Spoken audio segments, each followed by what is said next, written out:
Geostorm is the newest disaster of the world movie, and it stars Gerard, Butler, Ed Harris, and Jim Sturgis. This movie takes place about 3 to 10 years into the future. Many of the world's cities have been destroyed by a series of storms, so Gerard Butler creates this space station machine named Dutch Boy to control these storms and prevent any more disasters. But soon they realize there's been some malfunctions in the machine that have caused some people to die. Because of all these malfunctions, it's going to create a geostorm, and there might just be someone behind it, and they have to figure out who it is.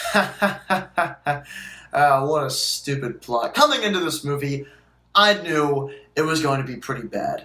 This one, from the trailers, reminded me of the movie 2012, which was very bad, but at the same time, enjoyable. I enjoyed that movie. I don't care. I laugh a lot. It's stupid, but still pretty fun. And I imagine going into this movie, it's going to be a mix between that film as well as The Day After Tomorrow and Into the Storm. Though, coming out of it, you can take out one of those and replace it with Armageddon because there's a lot of space stuff here. And this movie definitely reached expectations because this was one of the worst movies I've seen this entire year. It was a disaster itself from beginning to end. And the most disappointing thing about this movie was that it prevented me from having as much fun as I wanted to. What do I mean by that?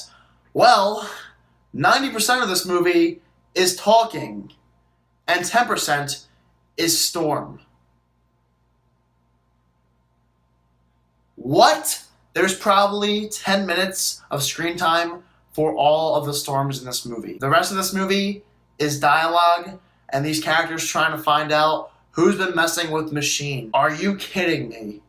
You have a stupid plot idea and a movie called Geostorm where you go into it just hoping to have a lot of stupid fun, and most of the movie is stupid dialogue. That's all I wanted to see in this movie was some fun, entertaining storms, destroying cities and people, and that was not in this movie much at all. I'm trying to wrap my brain around who decided that would be a good idea.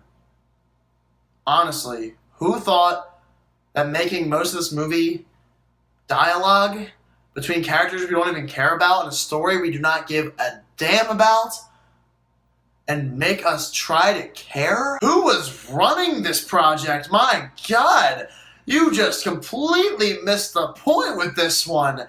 Jeez, I mean, when the storms were on screen, I was entertained out of my mind.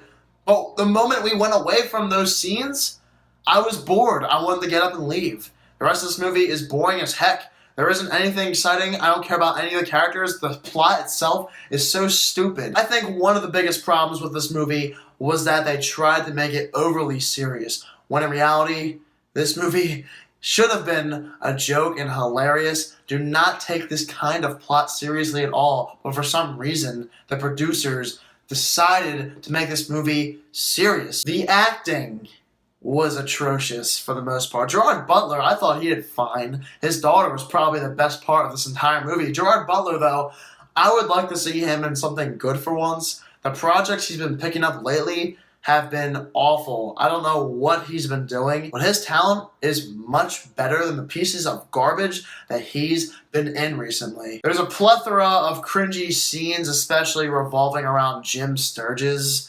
These two were brothers, him and Gerard Butler, and I did not care whatsoever about him or Gerard Butler's character or anything going on with them, and they just had so many stupid dialogue scenes between the two to make us care and have Jim Sturgis cry for some reason. And the way it all came off was very cringeworthy and so hilarious.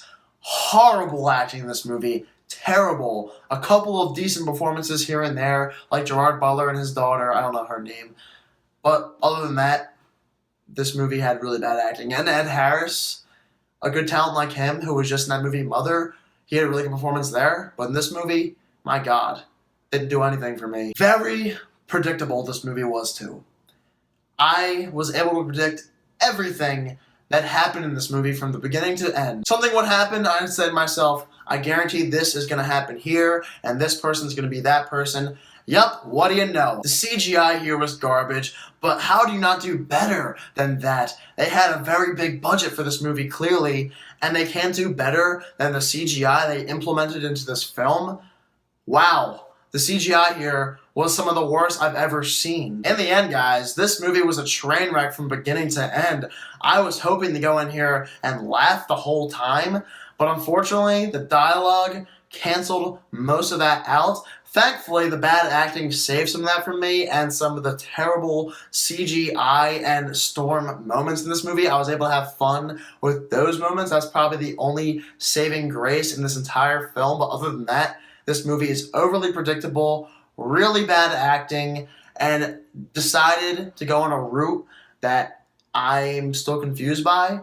Why would you have this movie be all dialogue and barely have any storm in a movie that's called Geostorm? At least there were a couple entertaining scenes here and there with the storms, but this is definitely one of the worst movies I've seen this year. Since I was slightly entertained with the idea of this movie and some of the scenes, I'm not going to go extremely low, but I'm still going to go low enough to what it deserves. I'm going to give Geostorm a 27%, one that I was hoping would be more fun than it was, but at the end of the day, none of this movie worked for me, and they tried to make it over serious, which was a huge mistake. Have you guys seen Geostorm? Let me know down below in the comments if you have and if you agree or disagree with my opinion. So thankfully this weekend wasn't all terrible. I heard the Snowman and Boo 2 were just disgraces of the earth, but I was able to see the one good movie that came out this weekend, Only the Brave, and I will have that review coming out for you guys tomorrow. If you're new to my channel, click that subscribe button and follow me on Twitter at SvenSoli and follow me on Snapchat at SvenMovies. Thank you all so much for watching this video, and I hope you all have a fantastic day.